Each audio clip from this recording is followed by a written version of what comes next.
with some people arguing that No both crowns, Mithras and no Jesus thrones spring from... inside. Just truth that burns so bright. Built on love and built on pain. Through the droughts and through the rain. Every loss becomes our gain. We rise again, we break the chain. Raise your voice, let it fly. For the ones who refuse to die. Built from struggle, tears that dry. FP, keep the battle cry.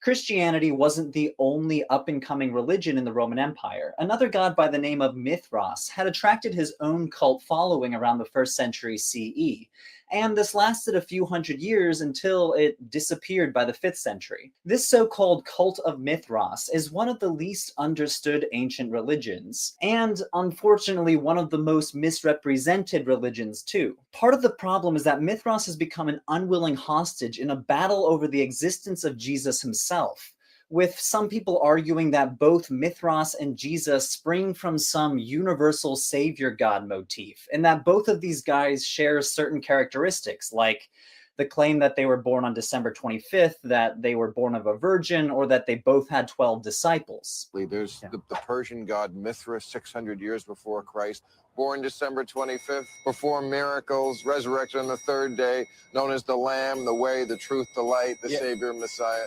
The problem is, all of these claims that Bill Maher just cited are actually completely false. I'm sorry, Bill, I really like you, you're one of the best political satirists out there, but let's leave the ancient history to the professionals. The cult of Mithras did indeed get its start during the rise of Christianity. They shared a cultural moment and shared sociological characteristics of late Roman religion. But all this hype that Mithras and Christ were cut from the same cloth is just that, hype. So let's set aside the wild zeitgeist theories for a little bit and delve into the archaeological evidence, which reveals one of the coolest ancient religions. What do we really know about the cult of Mithras, and how much mutual influence did it have on Christianity?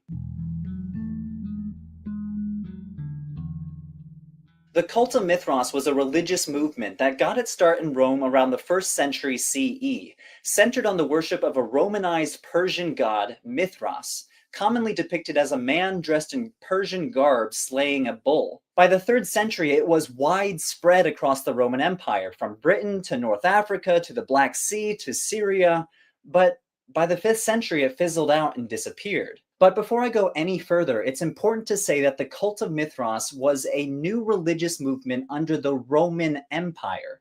This is a little confusing because the god himself, Mithras, is based on an old Indo-Iranian deity by the name Mitra or Mithra, who predates the cult of Mithras by hundreds of years. The name Mithras is simply the Hellenized form of this god. Evidence from North India and Iran shows that this god Mitra dates at least to the 2nd millennium BCE, and the worship of Mitra stuck around for centuries. By the 5th century BCE, the Persians were worshipping him as the god of the sun, and in the dualistic religion of Zoroastrianism, Mitra was a god of light, waging an eternal war with darkness. The Roman historian Strabo knew this association, reporting that Mitra is the Persians' name for the sun. Because of this association with the old Indo-Iranian deity Mitra, scholars in the early 20th century just assumed that the cult of Mithras was an old Persian religion transplanted into the Roman Empire by soldiers returning from battles in the Near East. The historian Franz Cumas was the champion of this position. He was convinced that the Romans directly lifted elements of their theology from Iranian theology. So he studied ancient Zoroastrian texts to try to shed light on the gaps of evidence that we had for the Roman cult of Mithras. But the problem is, what we know about the Roman cult doesn't have any antecedents in Iranian religion.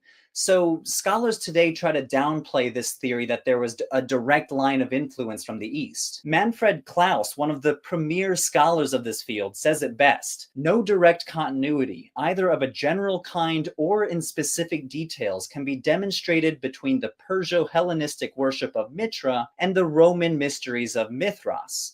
The oft-repeated attempts to trace a seamless history of Mithras from the 2nd millennium BC to the 4th century AD simply tell us something quite general about the relative stability, or as it may be, flexibility of religious ideas. We cannot account for Roman Mithras in terms borrowed from Persian Mitra. So yes, initiates of Mithras in the Roman Empire did worship a god inspired by a Persian god, and they did use some Persian words in their worship.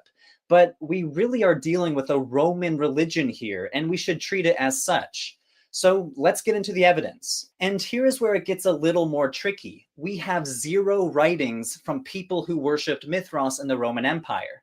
No narratives, no mythologies or origin stories or theologies. No writings of any kind. Anyone who says otherwise is either mistaken or they are referring to older Persian texts, which, as I said earlier, might not have had any influence at all on the Roman Mithras cult. Aside from a few mentions in Roman historians like Strabo and Porphyry, and a few highly polemical bits from Christian writers like Justin Martyr, the only evidence we have for the Roman Mithras cult is archaeology. Inscriptions, mosaics, sculptures, and the actual meeting places where Mithraic initiates gathered, called Mithraea. Archaeologists have found these underground meeting places all over the Mediterranean, showing how widespread this religion really was. Mithraea are not all the same, but they do share general characteristics. They are narrow, rectangular meeting rooms, often built underground with vaulted ceilings. And they're fairly small, most measuring only 10 meters long. And these meeting rooms were meant to facilitate one of the central rituals of the Mithras cult, the ritual meal. Ritualized dining was a common feature in late Roman religion. One example that comes to mind is Christianity with the Eucharist. And in fact, some Christian writers thought that the Mithraic meal was a demonic parody of the Christian Eucharist. This famous example from Bosnia depicts Mithraic initiates drinking around a table with a plate of bread. And every Mithraian would have displayed an image of Mithras at the head of the room, which Manfred Klaus interprets as Mithras being the host of the meal. And what is striking about this image is just how universal it was. It's been found all over the Mediterranean without much deviation in style. A scene depicting Mithras slaying a bull, yanking its head up while Mithras turns, looking over his shoulder. He also frequently appears with a snake, a dog, a raven, and a scorpion as he stabs the bull. Now, there is absolutely no evidence that the Mithraic initiates actually practiced bull slaying, but this must have represented some sort of foundational story in Mithraic mythology. But the long and the short of it is, we just don't know. Remember, we don't have any sort of narratives or mythologies from worshippers of Mithras in the Roman Empire. So we're left trying to piece together the myth from incomplete evidence. Franz Cumont thought it represented some sort of Zoroastrian cosmological myth, but later scholars interpret it as an astrological myth. Astrological interpretations make a lot of sense because a lot of Mithraea have astrological imagery. The Mithraeum of the 7 spheres in Ostia, for example, portrays zodiac symbols along the benches, and some scholars think initiates considered Mithraea as a microcosm of the universe. But let's turn to the organizational structure of the cult of Mithras. I've been using the word initiates to describe these people in the most literal sense, because the Mithras cult was an initiation cult, meaning that you had to perform a series of rituals to get into the club. Once you were initiated, you would go through a series of levels or grades. The Christian writer Saint Jerome says that there were 7 grades, which seems to be corroborated by the mosaic floor decorations of a Mithraeum in Ostia near Rome. You start at the bottom rung of the ladder at the raven level, going up through the bridegroom, soldier, lion, Persian, runner of the sun, and father levels. What is interesting, though, is that only male names appear in the inscriptions dedicated by worshippers of Mithras. This implies that women were not allowed to join, and it seems to have been really popular within the Roman army. Lots of inscriptions seem to come from military men.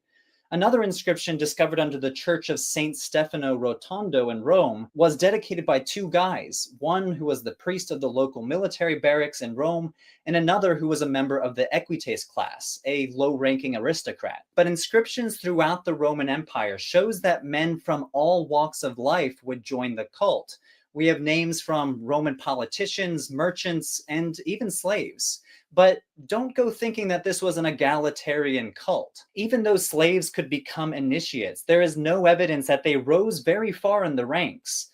The mid-rank lion seems to be one of the most popular ranks, suggesting that very few people went beyond this. And social superiors like a centurion, for example, wouldn't allow a lowly soldier to be above him in the Mithraic hierarchy. So even though this grading system was innovative, it really only served to reinforce the highly stratified Roman society. We don't know much else about the rituals that you would have needed to perform to go through the grading system either.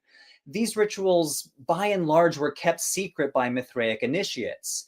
And this is one reason why scholars sometimes use the word mystery cult to describe Mithras worship in the Roman Empire. And there were several mystery cults in the Roman Empire, including worshippers of Isis and the cult of Magna Mater. But the term mystery cult shouldn't make you think that the cult of Mithras was somehow hidden from society.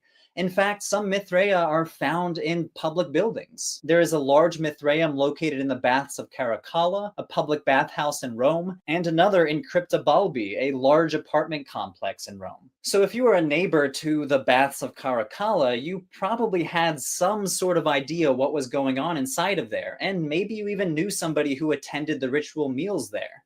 So yes, even though the cult of Mithras was a mystery cult, the secrecy probably only went so far. So now that you hopefully have a basic understanding of the cult of Mithras, what was its relationship with Christianity? Remember, both Christianity and the Mithras cult were thriving sometime in the 1st century CE.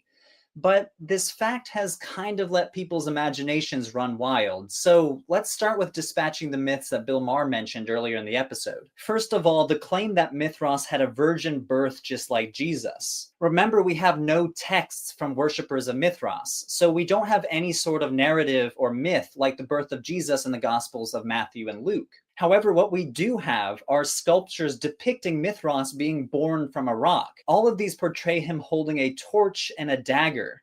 We don't exactly know the myth that corresponds to this rock-born motif, but it's definitely a stretch to say Mithras was born of a virgin, like how the Gospels describe Jesus' birth. I've never really thought of a rock being virginal, or the idea that Mithras had 12 disciples. Well, Mithras does appear with the zodiac symbols, but it's kind of a stretch to call these disciples.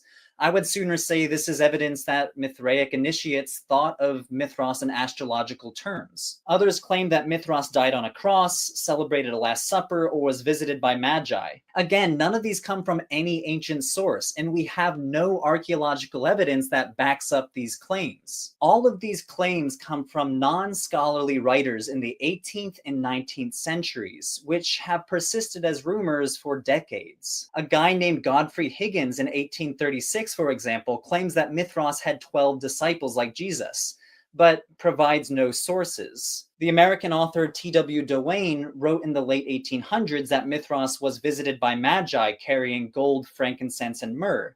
Again, citing absolutely no sources and seemingly pulling these notions out of his own imagination. So to cut to the chase, the claim that Jesus and Mithras are cut from the same mythological cloth are from 18th and 19th century pseudo-historians and have no basis in any ancient source or archaeological evidence.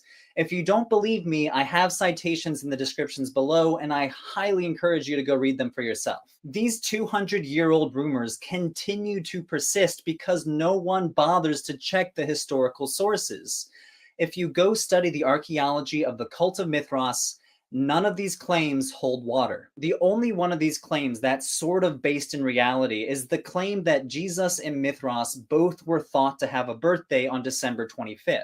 It's true that the Emperor Aurelian declared December 25th as a holiday for Sol Invictus, the unconquered sun god in the 3rd century. And it's true that some thought of Mithras as a god of the sun, and even referred to him as Invictus. But if anything, this just tells us about how different religious groups in the Roman Empire were fighting over December 25th as an important day, or how Christian authorities tried to appropriate December 25th for their own religion. This doesn't really tell us anything about a shared mythological origin story for Jesus Christ and Mithras. So now that we have those misconceptions out of the way, what do we really know about the relationship between Christianity and the cult of Mithras? Well, they do share some similarities, which is to be expected.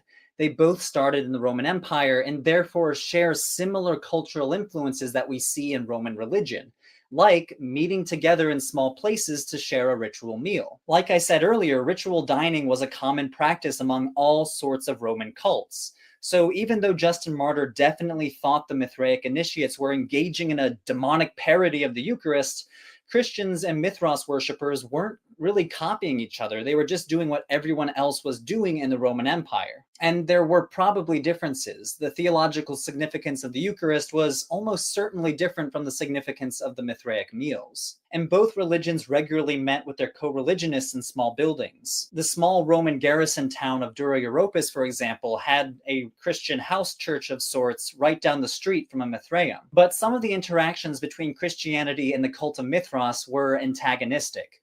Like I said, Christian authors like Justin Martyr and Tertullian thought the cult of Mithras was demonic, and some Christians went so far as to destroy Mithraea. The Mithraeum in the Syrian village of Huarte, for example, has Christian graffiti scratched on the walls and a Christian church built on top of it. So the theory is that some sort of religious vandalism must have happened shortly before or shortly after the Mithraeum went out of use. Occasionally you'll find Mithraic images that have been defaced, suggesting, again, some sort of vandalism from Christians, such as the Mithraeum under the Church of Santa Prisca in Rome. By the 4th century, more and more Mithraea were abandoned, and fewer new ones were being built. This has been interpreted as the decline of the cult of Mithras. But why? The scholar and archaeologist of the cult of Mithras, David Walsh, thinks that there must have been some sort of combination of factors. By the 4th century, Christianity was well on its way to being the dominant religion. Following Emperor Constantine, Christianity gained powerful patrons in the imperial government that Mithras worshippers just couldn't match. Many worshippers of Mithras were probably converted to Christianity. And it's also possible that they suffered some sort of backlash for worshipping a Persian god during a time when the Roman Empire was at war with Persia. Worshipping a Persian god probably was unpopular when your eastern border was under attack. Dr. Walsh also posits the theory that barbarian tribes destroyed many Mithraea, since a lot of them were in settlements on the frontiers, outside of the late Roman defenses. And finally, it's possible that worshippers of Mithras just lost interest. Some Mithraea are found completely intact. No evidence of destruction, people just abandoned the site. So David Walsh concludes that there is no single explanation as to why numerous Mithraea were abandoned during the 4th century. The combined effects of invasions, Christian vandalism, the imperial government starting to favor Christianity, and Mithraic groups losing interest all might have contributed to the religion's decline. But nevertheless, the cult of Mithras remains one of the most interesting religions in the ancient Mediterranean. If you'd like to learn more, go check out the archaeological evidence for yourself, and if you ever meet somebody with some weird theories about the Mithras cult, send them this video. As always, thanks for watching. The bulk of this research came from Manfred Klaus's indispensable book, The Roman Cult of Mithras, with some additional information from Roger Beck's The Religion of the Mithras Cult in the Roman Empire. I highly recommend you check them out. Klaus's book in particular is very readable for a popular audience. The archaeologist of the Roman Mithras cult, David Walsh, also graciously shared a copy of his dissertation with me and read over early drafts of this research, so thank you so much, David. As always, if you'd like to support the show, head on over to Patreon and help donate to keep this channel alive. As always, thanks for watching and see you next time. Christianity wasn't the only up-and-coming religion in the Roman Empire. Another god by the name of Mithras had attracted his own cult following.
Roswell, Alien Interview, about the source of material in this book. The content of this book is primarily excerpted from the letter, interview, transcripts, and personal notes I received from the late Matilda O'Donnell McElroy. Her letter to me asserts that this material is based on her recollection of communication with an alien being who spoke with her telepathically. During July and August of 1947, she interviewed an extraterrestrial being who she identifies as Errol, and whom she claims was and continues to be an officer, pilot, and engineer who was recovered from a flying saucer that crashed near Roswell, New Mexico on July 8th, 1947. Obviously, anyone reading anything about this most famous or infamous of all flying saucer or alien encounter events must necessarily be highly suspicious regarding 1, the authenticity of the report, and 2, the credibility of the source of information, especially when it appears for the first time after 60 years after the alleged event. I received the aforementioned letter from Mrs. McElroy on September 14, 2007, together with a package of documents. The package contained 3 types of documents. 1, handwritten notes in cursive on ordinary lined 8.5 by 11-inch school notebook paper, which I assumed had been written personally by Mrs. McElroy. 2, notes typed on a manual typewriter on plain white 20-pound bond paper, which I am assuming were prepared personally by her. At least both had the appearance of having been written in the same handwriting and or typed in the same typewriter consistently throughout. The writing in the notes I received also appeared to be the same as the writing on the address and return envelope of the manila envelope I received from Navan, Ireland, which was postmarked on September 3rd, 2007. Since I am not a forensic expert or handwriting analyst, my opinion in these matters is not a professionally qualified judgment. 3, many types of typewritten transcriptions of her interview with the alien. These were obviously typed on a different typewriter. These pages were typed on a different type of paper and showed apparent signs of age and repeated handling. None of these notes were assembled in any particular order or by date except were indicated by a sentence or paragraph of preamble or explanation by her, or by extrapolation from the context of the pages.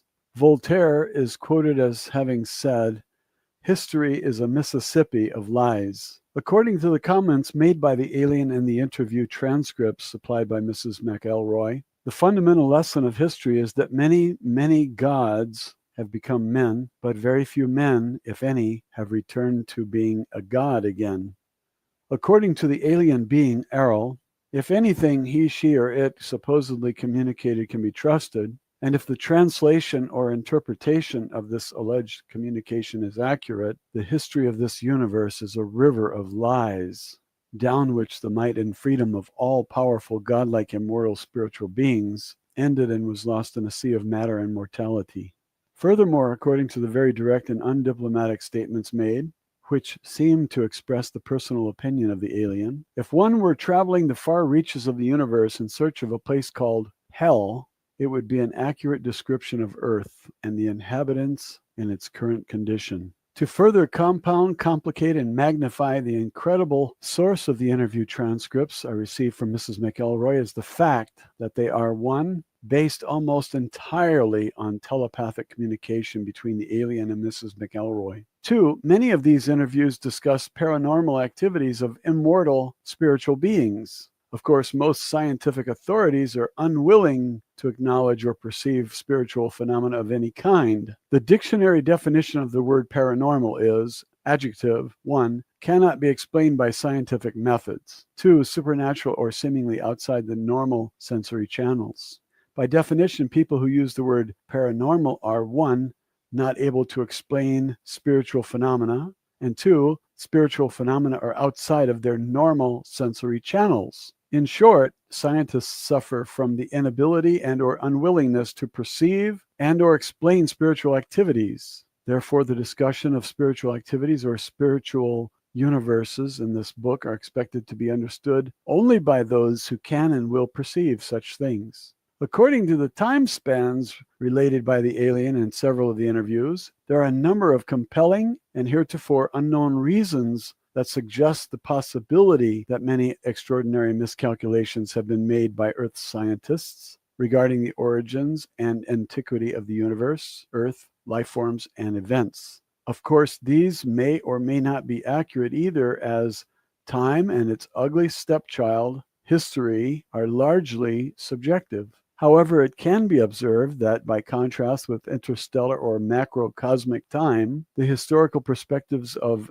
residents of Earth is limited to a relatively microscopic period of time compared to what are considered to be recent times in the chronology of a space travel civilization, much less the entire span of the universe.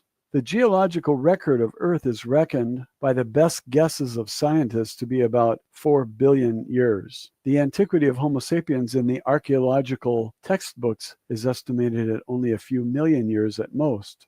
Even the entire biological spectrum is considered to have existed on this planet for only a few 100 million years. And by and large, the personal memory of individual beings on this planet is limited to only one lifetime. All other dates, events, or interpretations of events cited in this book are from terrestrial sources, which are purely subjective observations, conjectures, or inventions of human beings, including those of the author, and must therefore be credited or disregarded by the reader accordingly, considering the penchant of Earth inhabitants to myopia, egocentricity, and general ignorance of the several universes in which we dwell. This book is intended to be an informal presentation of information provided to me 60 years after the fact of a series of interviews between an alien spacecraft officer, pilot, and engineer and an Army Air Force surgical nurse.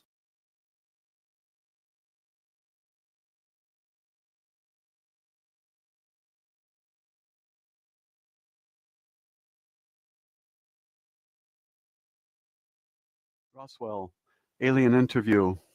The letter from Mrs. McElroy. Dear Lawrence, I'm typing this letter to you on my old Underwood typewriter that I bought after I was discharged from the Army. Somehow it seems like a fitting contrast to the subject of this letter and the documents you will find enclosed in this envelope. The last time I spoke to you was about 8 years ago. During your brief telephone interview with me, you asked me to assist you with the research for the Oz Factors book you were writing because you suspected that I might know something that would help your investigation into the possibility that extraterrestrial beings may have influenced the history of Earth. When we spoke, I told you that I did not have any information that I could share with you about anything. Since then, I have read your book and found it very interesting and compelling. You are obviously a man who has done his homework and who could understand my experiences. I've been thinking a lot about your allusion to the old philosopher whom you paraphrased in our conversation, with great power comes great responsibility. Although I didn't think power is pertinent in my life or to my reasons for sending you the enclosed documents, you certainly did get me thinking about my responsibility. I have reconsidered my position for a variety of reasons, not the least of which is my realization that you are right. I do have a responsibility to myself at least.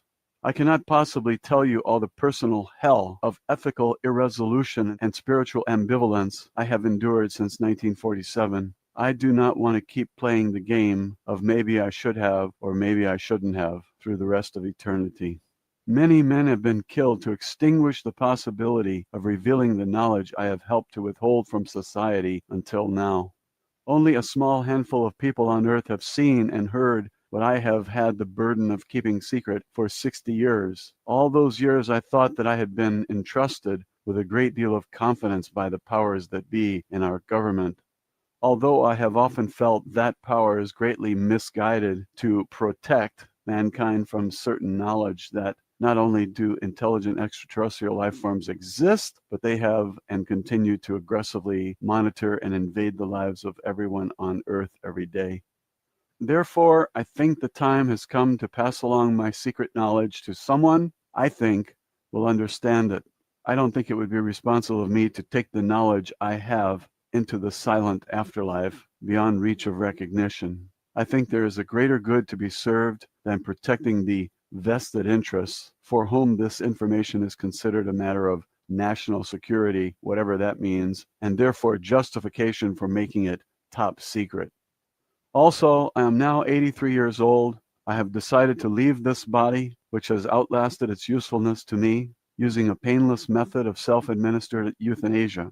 I have very few months to live and nothing to fear or lose. So I have moved away from Montana, where my husband and I lived for most of our life, to spend our remaining days in a lovely rented upstairs bedroom in a house in the homeland of my husband's family in County Meath, Ireland.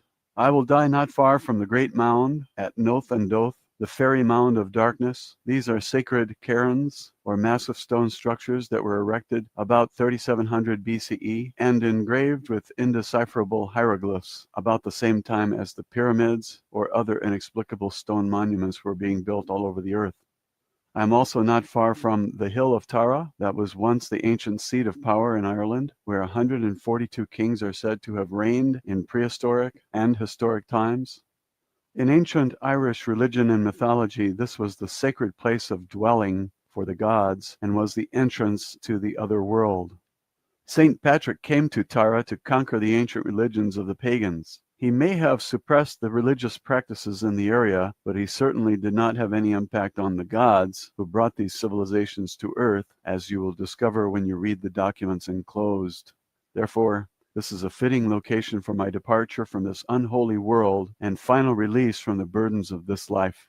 The crystal clear perspective of hindsight has revealed a higher purpose to me, assisting the survival of the planet, all living beings and life forms in our galaxy. The status quo of our government establishment has been to protect the people from knowledge of such matters. In fact, the only protection afforded by ignorance and secrecy is to hide the private agenda of those in power to enslave others, and by doing so, to disarm every perceived enemy and ally through superstition and stupidity. Therefore, I have enclosed the original and only existing copies of my personal notes and reflections on a matter which I have kept hidden from everyone, even my own family. I have also enclosed my copies of typed transcripts created by the stenographer who transcribed all of my interviews with the alien saucer pilot after each interview was finished. I do not have any copies of the tape recordings that were made of my interview reports. No one until now knows that I was able to secretly retain copies of the official interview transcripts. Now I'm entrusting these documents to your discretion to impart to the world in any form or manner you see fit. My only request is that you do so in a way that will not threaten your life or well-being, if possible. If you were to incorporate these notes of my experiences into a work of fiction, such as a novel, the factual nature of the material could be easily dismissed or discredited by any agency for whom the national security is used as a personal shield against scrutiny and justice. In doing so, you could disavow any knowledge of their true origin and claim that it is a fictitious work of your imagination. Whoever said that truth is stranger than fiction was right as rain. For most people, all of this will be unbelievable. Unfortunately, beliefs are not a reliable criteria for reality. Also, I'm sure that if you were to show these notes to anyone that would prefer physical, economic, or spiritual slavery over freedom, the subject matter contained in them would seem quite objectionable. If you attempted to publish the documents as a matter of factual reporting in a newspaper or on the evening TV news, they would be rejected out of hand as the work of a kook. The very nature of these documents make them unbelievable and therefore discreditable. Conversely, the release of this information is potentially catastrophic for certain political, religious, and economic vested interests. These documents contain information which is quite relevant to your interest and investigations into alien encounters and paranormal experience. To use your analogy in the Oz Factors book, I can honestly say that the few factual reports that have been made by others about alien influences are only a gentle breeze in the eye of the apocalyptic hurricane swirling around Earth. There really are wizards and wicked witches and flying monkeys in this universe. This information, which has been suspected and or speculated upon by so many for so long, has been constantly denied by mainstream media, academia, and the military-industrial complex that President Eisenhower warned us about in his farewell address. As you know, in July 1947, the Roswell Army Airfield, RAAF, issued a press release stating that personnel from the field's 509th Bomb Group had recovered a crashed flying disc from a ranch near Roswell, New Mexico, sparking intense media interest. Later that same day, the commanding general of the 8th Air Force stated that Major Jesse Marcel, who was involved with the ordinary recovery of the debris, had recovered only the tattered remnants of a weather balloon. The true facts of the incident have been suppressed by the United States government since then. You may not know that I was enlisted in the U.S. Women's Army Air Force, WAC, Medical Corps, which was a part of the U.S. Army back then. I was assigned to the 509th Bomb Group as a flight nurse at the time of the incident. When the news that there had been a crash was received at the base, I was asked to accompany Mr. Cavett, the county intelligence officer, to the crash site as the driver of his vehicle and to render any needed emergency medical assistance to any survivors if necessary.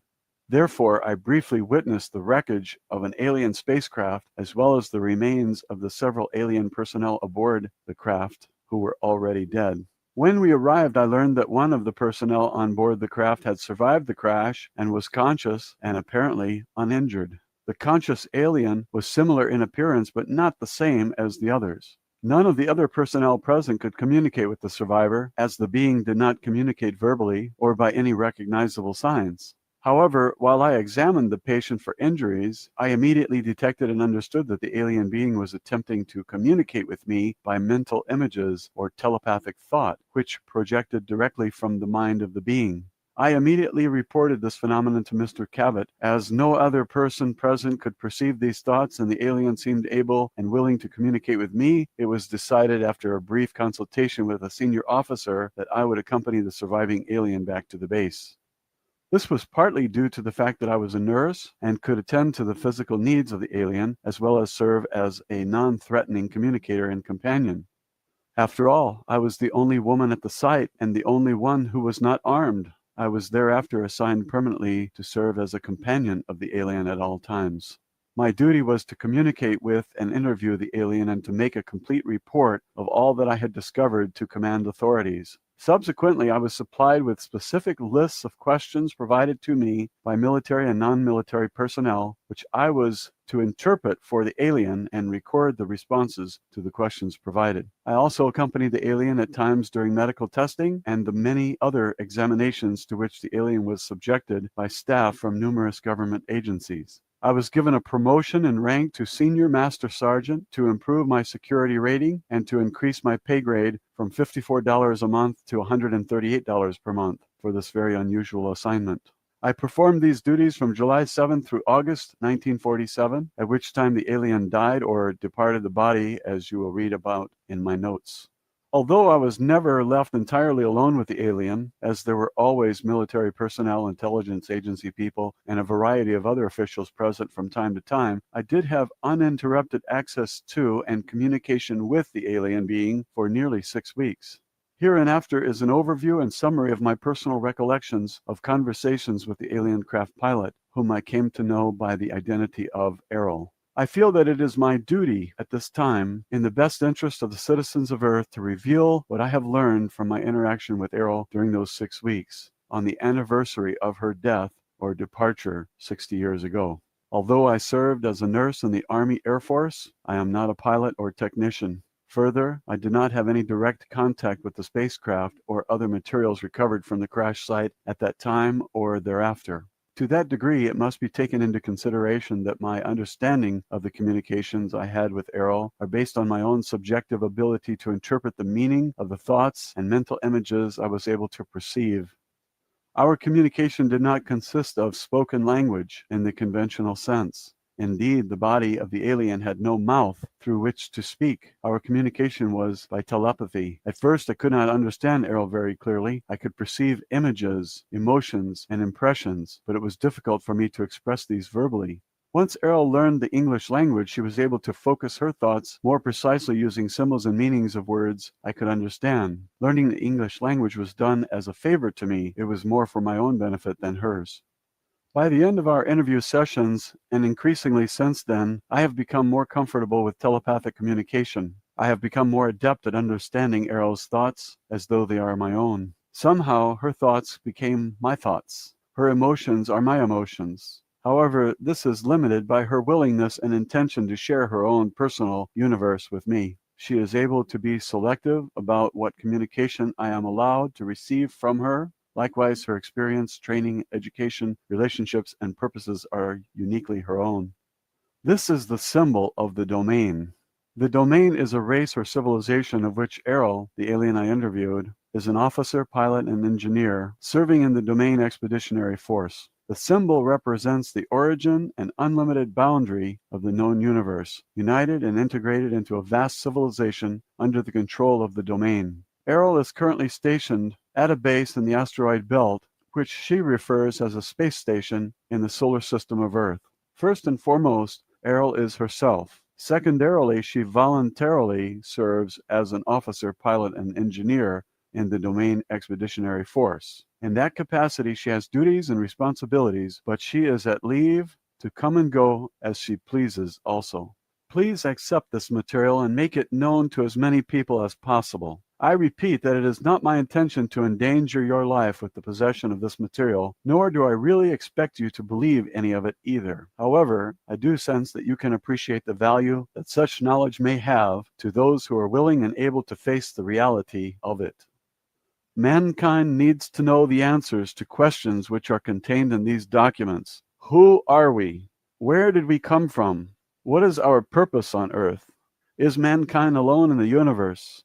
If there is intelligent life elsewhere, why have they not contacted us? It is vital that people understand the devastating consequences to our spiritual and physical survival if we fail to take effective action to undo the long-standing and pervasive effects of alien intervention on Earth.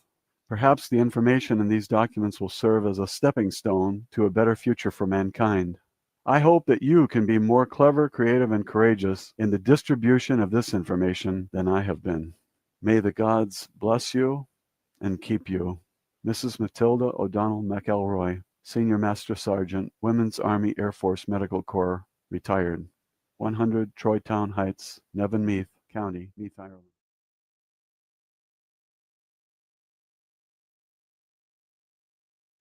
I must always assume a very pragmatic point of view. I could not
Chapter 1.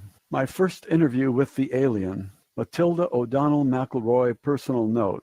By the time the alien had been returned to the base, I had already spent several hours with her. As I mentioned, Mr. Cavett told me to stay with the alien since I was the only person among us who could understand her communication. I could not understand my ability to communicate with the being. I had never before that time experienced telepathic communication with anyone. The nonverbal communication I experienced was like the understanding you might have when a child or dog is trying to get you to understand something, but much, much more direct and powerful.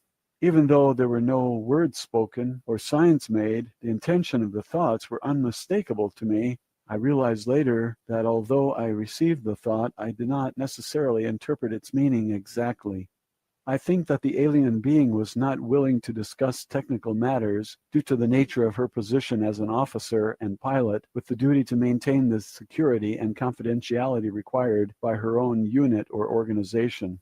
Any soldier who is captured by the enemy in the line of duty has a responsibility to withhold vital information, even in the face of interrogation or torture, of course. But in spite of that, I have always felt that the alien being was not really trying to hide anything from me. I just never got that feeling. Her communication always seemed honest and sincere to me, but I suppose you can never know for sure. I definitely feel that I shared a unique bond with the alien. It was a kind of trust or empathy that you have with a patient or a child. I think it was because the alien could understand that I was really interested in her and had no harmful intention. Nor would I allow any harm to come to her if I could prevent it. This was true too. I referred to the alien as her. Actually, the being was not sexual in any way, either physiologically or psychologically.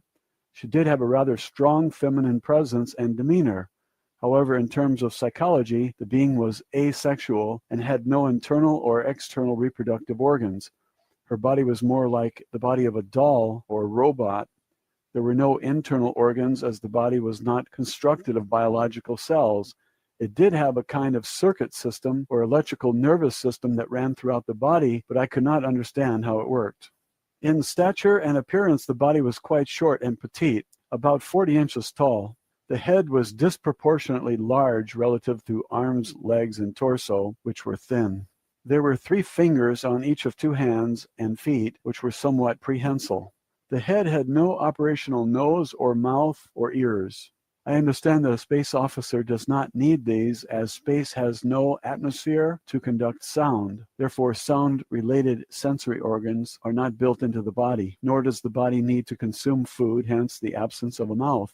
The eyes were quite large. I was never able to determine the exact degree of visual acuity of which the eyes were capable, but I observed that her sense of sight must have been extremely acute. I think the lens of the eyes, which were very dark and opaque, may have also been able to detect waves or particles beyond the visual spectrum of light.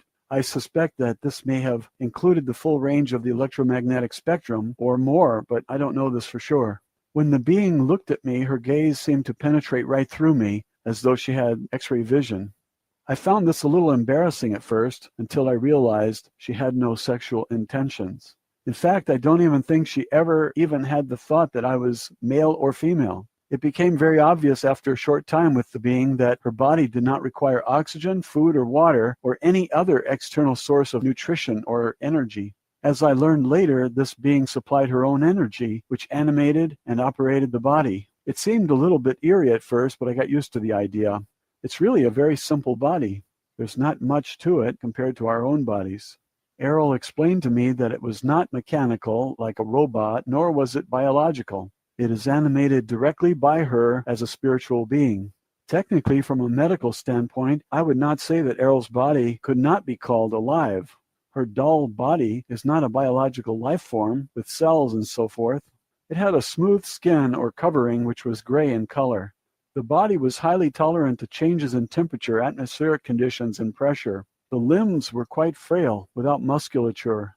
In space there is no gravity, so very little muscle strength is needed.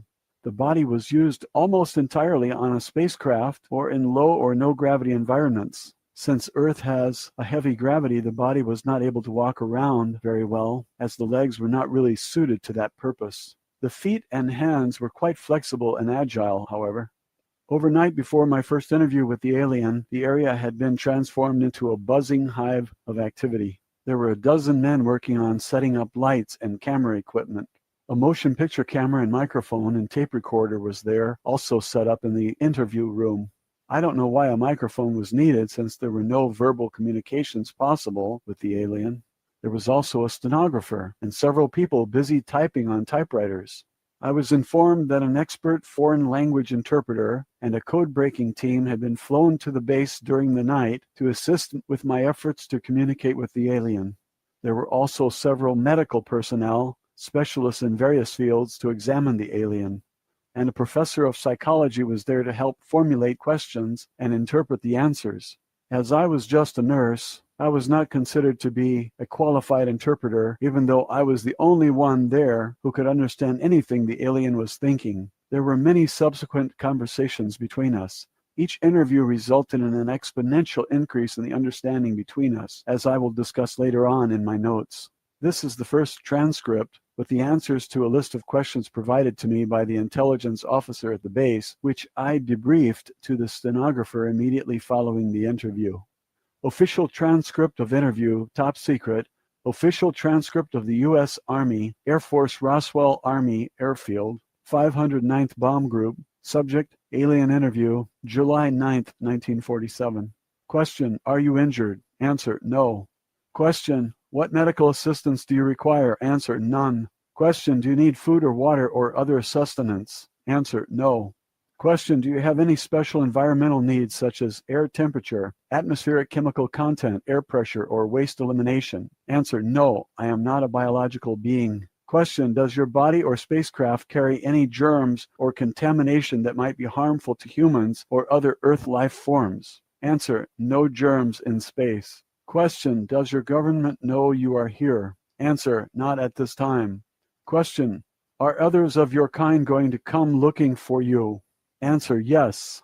Question, what is the weapons capability of your people? Answer, very destructive. I did not understand the exact nature of the kind of arms or weapons that they might have, but I did not feel that there was any malevolent intention in her reply, just a statement of fact. Question, why did your spacecraft crash? Answer, it was struck by an electrical discharge from the atmosphere, which caused us to lose control. Question, why was your spacecraft in this area? Answer, investigation of burning clouds. Radiation, explosions. Question, how does your spacecraft fly? Answer, it is controlled through mind, responds to thought commands. Mind or thought command are the only English language words I can think of to describe the thought. Their bodies, and I think the spacecraft, are connected directly to them through some kind of electrical nervous system that they control with their own thoughts. Question, how do your people communicate with each other? Answer, through mind, thought. The words mind and thought combined together are the closest English language words I can think of to describe the idea at this time. However, it is very obvious to me that they communicate directly from the mind, just as she is communicating with me. Question, do you have a written language or symbols for communication? Answer, yes. Question, what planet are you from? Answer, the home, birthplace world of the domain. Since I am not an astronomer, I have no way of thinking in terms of stars, galaxies, constellations, and directions in space. The impression I received was of a planet in the center of a huge cluster of galaxies that is to her like home or birthplace. The word domain is the closest word I can think of to describe her concept, images, and thoughts about where she is from. It could as easily be called the territory or the realm. However, I'm sure that it was not just a planet or a solar system or a cluster of stars, but an enormous number of galaxies. Question, will your government send representatives to meet with our leaders? Answer, no. Question, what are your intentions concerning Earth? Answer, preserve, protect property of the domain. Question, what have you learned about Earth governments and military installations? Answer, poor, small, destroy planet. Question, why haven't your people made your existence known to the people of Earth? Answer, watch, observe, no contact. I got the impression that contact with people on Earth was not permitted, but I could not think of a word or idea that communicated the impression I got exactly. They are just observing us. Question, have your people visited Earth previously? Answer, periodic, repeating observations.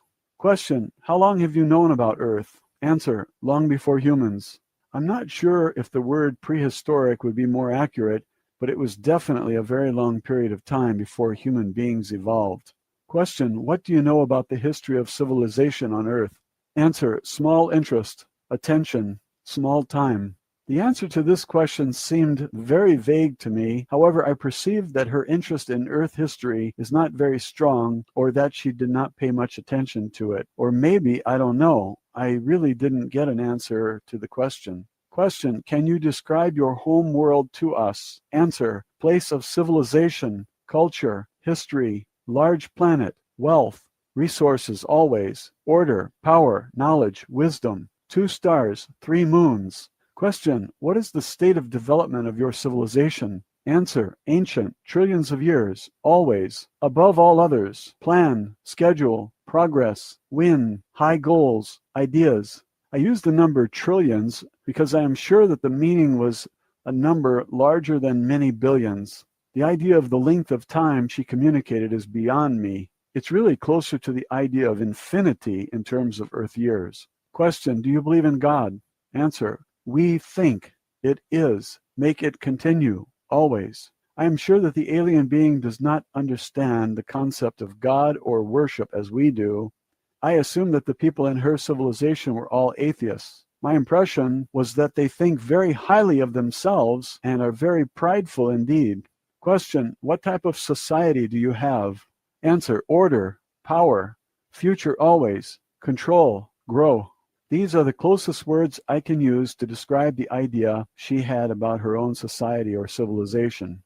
Her emotion when communicating her response to this question became very intense, very bright and emphatic. Her thought was filled with an emotion that gave me a feeling of jubilation or joy, but it made me very nervous also. Question: are there other intelligent life forms besides yourself in the universe? Answer: everywhere. We are greatest, highest of all. Due to her small stature, I'm sure that she did not mean tallest or biggest. Again, her prideful nature showed through in the feeling I received from her. Matilda O'Donnell McElroy, personal note. This was the conclusion of the first interview. When the answers to the first list of questions were typed and given to the people who were waiting for them, they were very excited that I was able to get the alien to say anything. However, after they finished reading my answers, they were disappointed that I could not understand more clearly. Now they had a lot of new questions because of the answers I received to the first list of questions. An officer told me to await further instructions. I waited several hours in the adjoining office. I was not allowed to continue my interview with the alien. However, I was always well treated and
illustrations of the stories and subjects being taught, although they are very outdated by today's standards.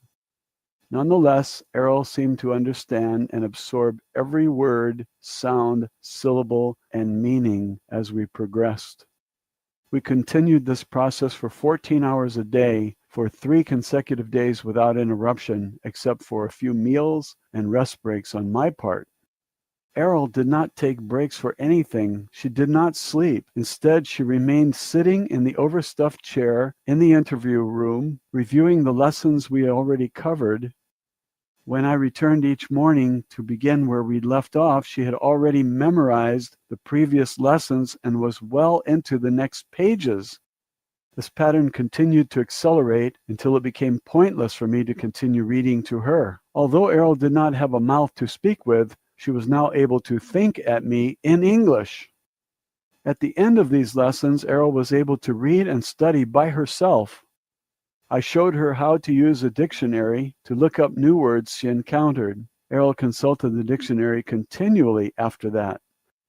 From then on, my job was acting as a courier for her, requesting that reference books be brought to her in a steady stream. Next, Mr. Newble brought in a set of the Encyclopedia Britannica. Errol especially enjoyed this because it had a lot of pictures.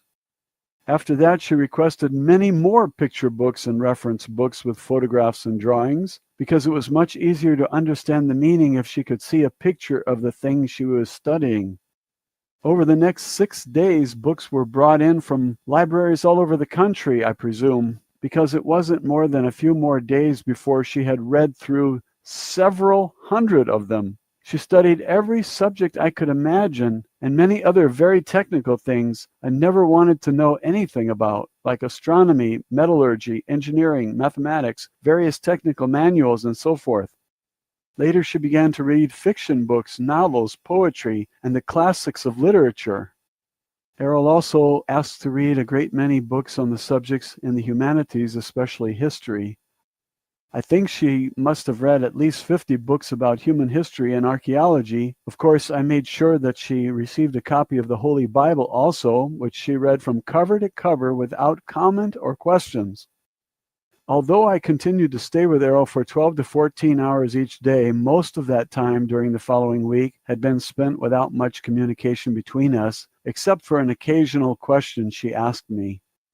The questions were usually meant to give her a sense of context or to clarify something in the books she was reading. Oddly, Errol told me that her favorite books were Alice's Adventures in Wonderland, Don Quixote's de la Mancha, and 1001 Nights. She said the authors of these stories showed that it is more important to have a great spirit and imagination than great skill or power. I could not answer a lot of her questions, so I consulted with people in the outer rooms for answers.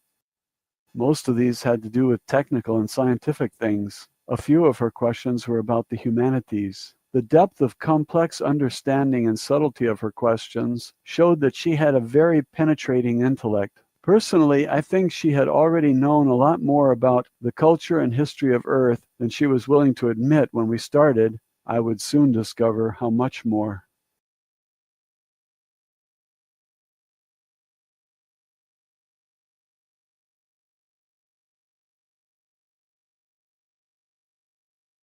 Roswell, Alien Interview, Chapter 6, My Education Begins.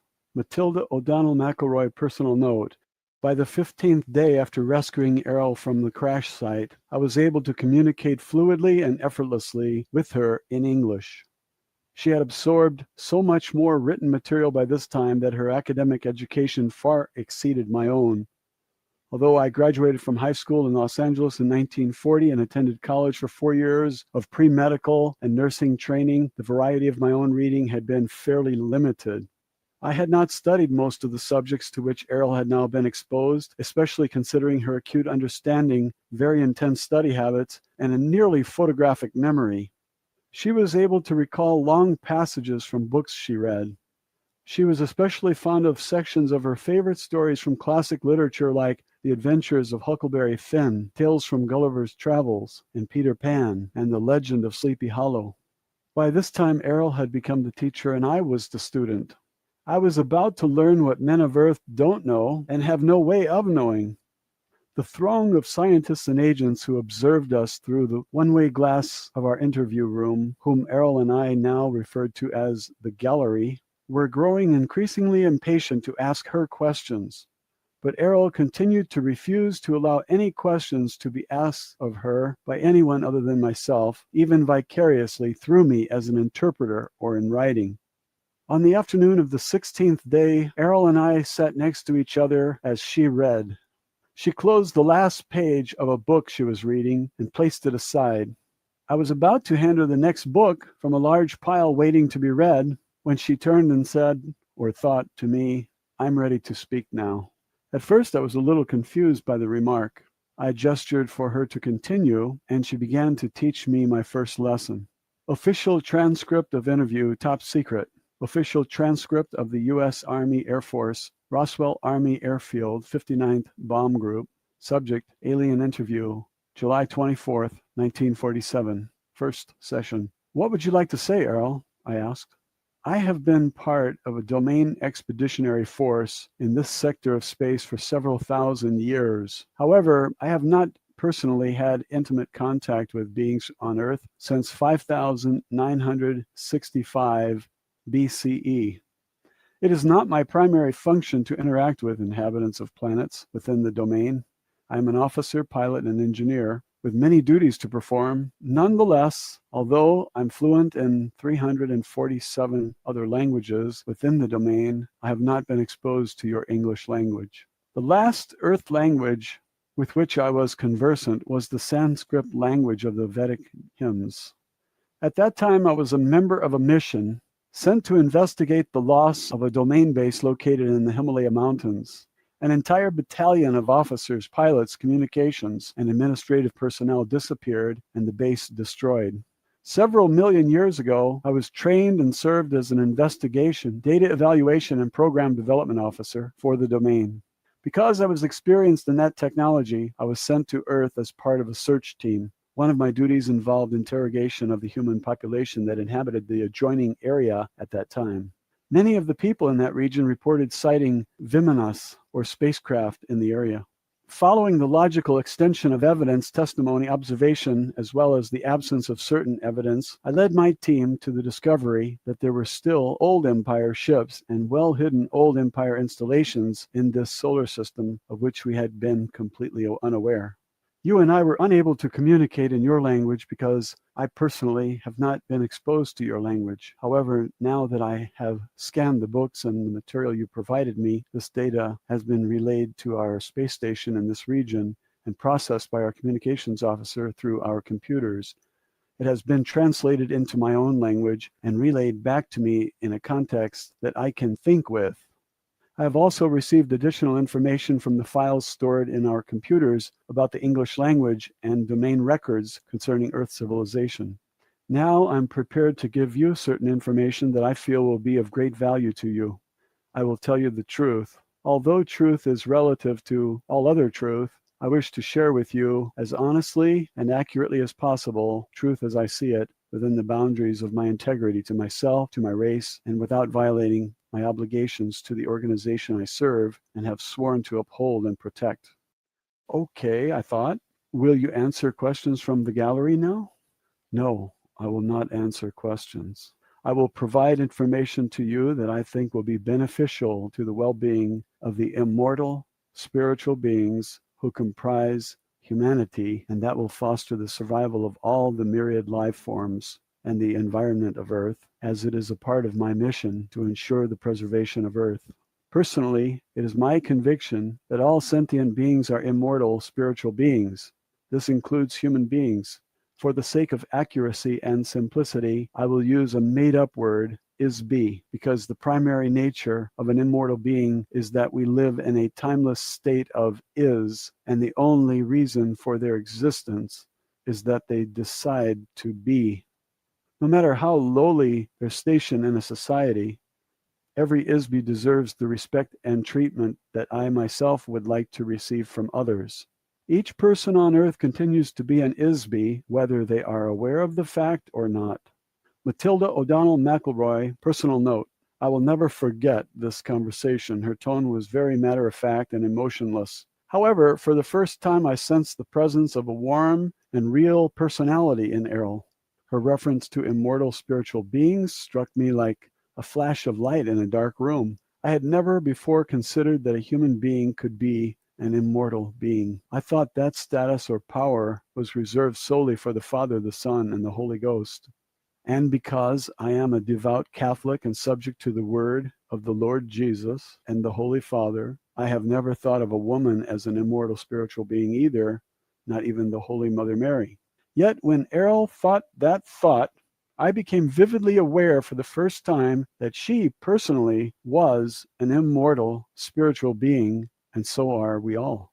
Errol said that she sensed that I was confused about the idea. She said she would demonstrate to me that I am also an immortal spiritual being. She said, "Be above your body." Immediately, I realized that I was outside of my body, looking down from the ceiling at the top of my body's head.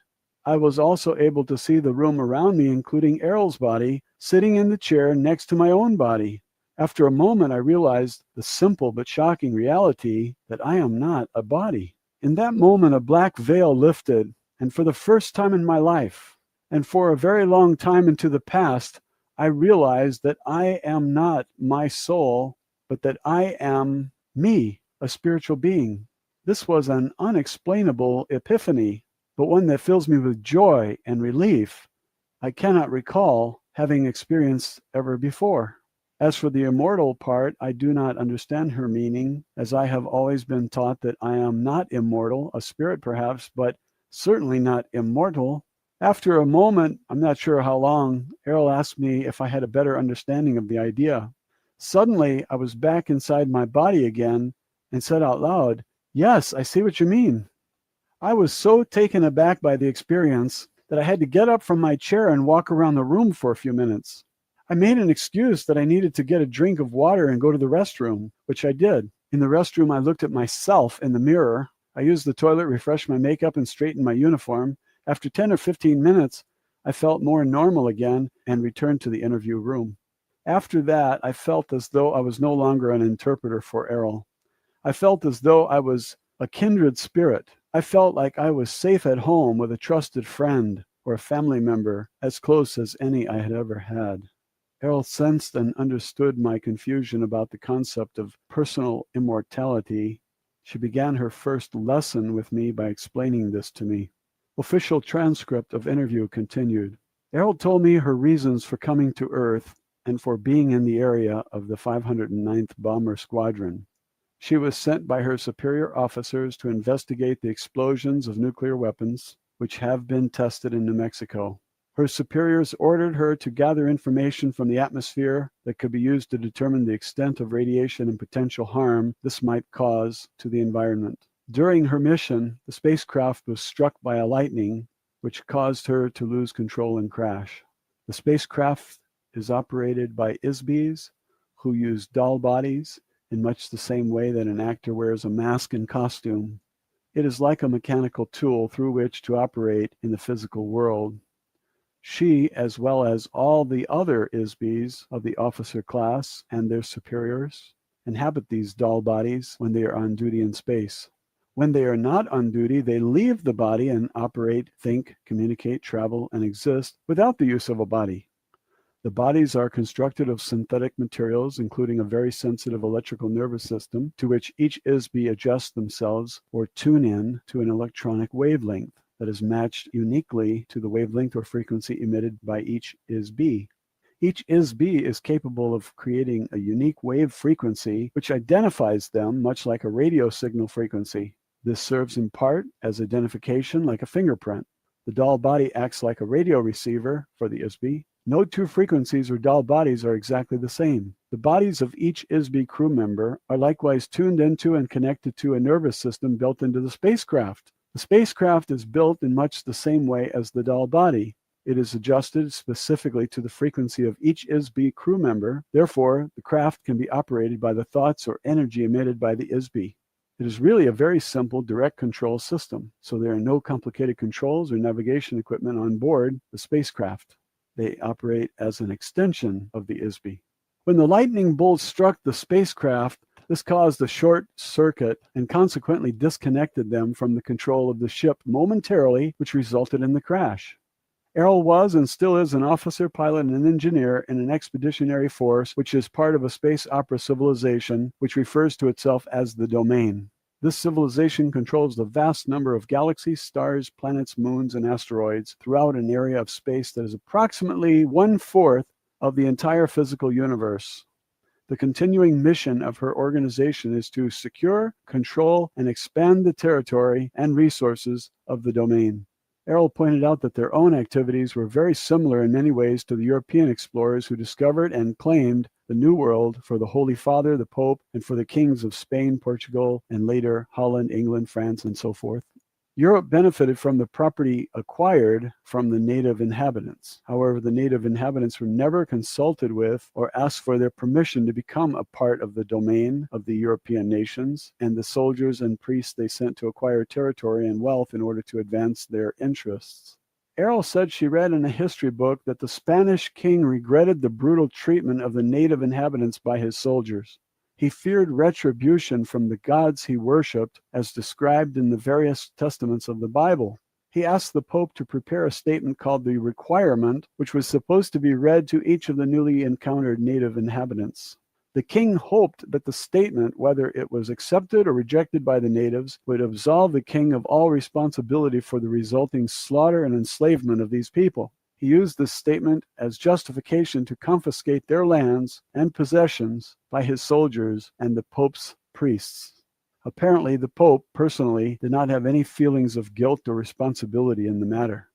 Errol thought that such actions were those of a coward, and that it is no surprise that the territory of Spain was diminished so quickly. Only a few years later, the king was dead, and his empire had been assimilated by other nations.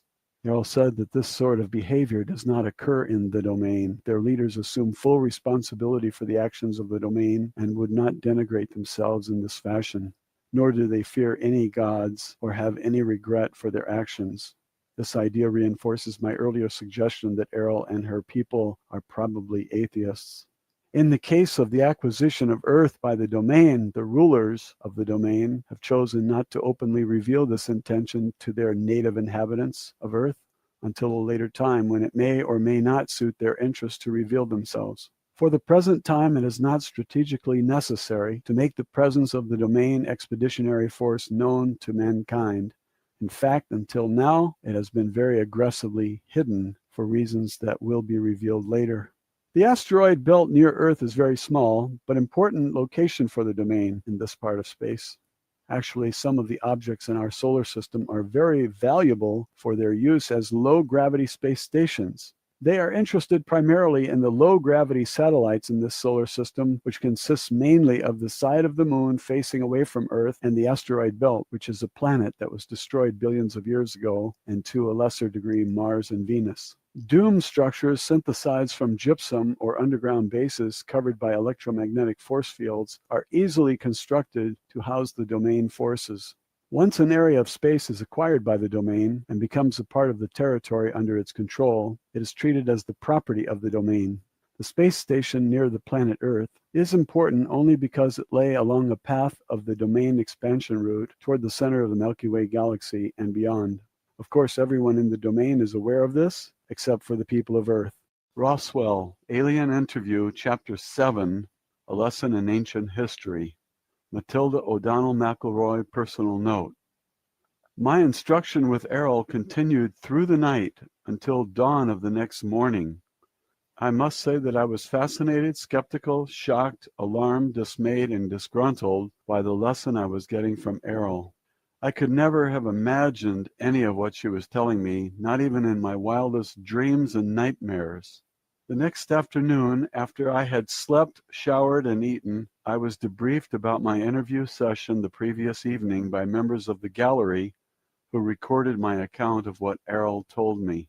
There was a stenographer present for the session as usual, to whom I debriefed after each interview, and there were also 6 or 7 men who asked for clarification of my statements.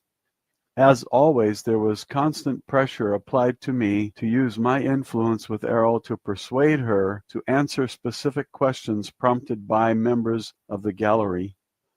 I did my best to reassure everyone that I would give my very best efforts to do so. Nevertheless, only 3 things happened every day thereafter. Errol resolutely refused to answer any questions that she sensed had been posed by or suggested to me by the gallery. 2. Errol continued to instruct me in the subject matter of her own choice.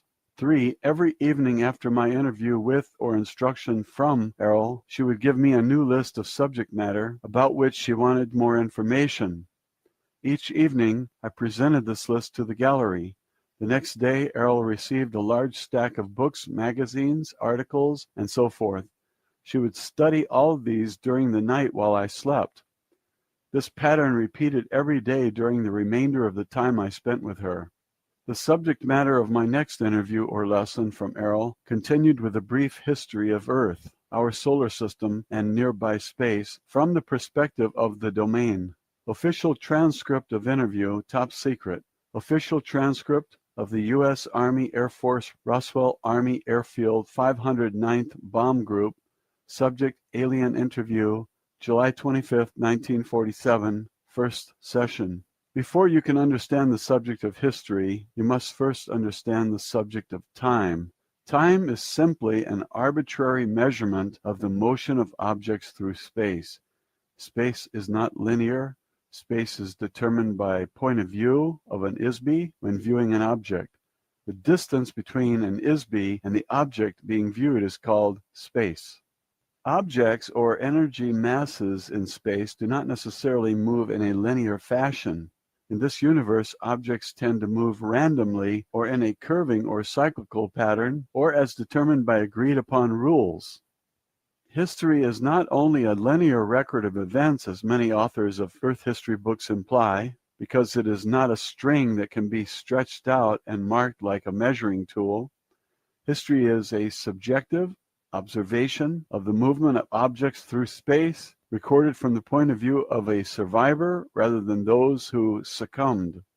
Events occur interactively and concurrently, just as the biological body has a heart that pumps blood while the lungs provide oxygen to the cells, which reproduce using energy from the sun and chemicals from plants at the same time as the liver strains toxic wastes from the blood and eliminates them through the bladder and the bowels.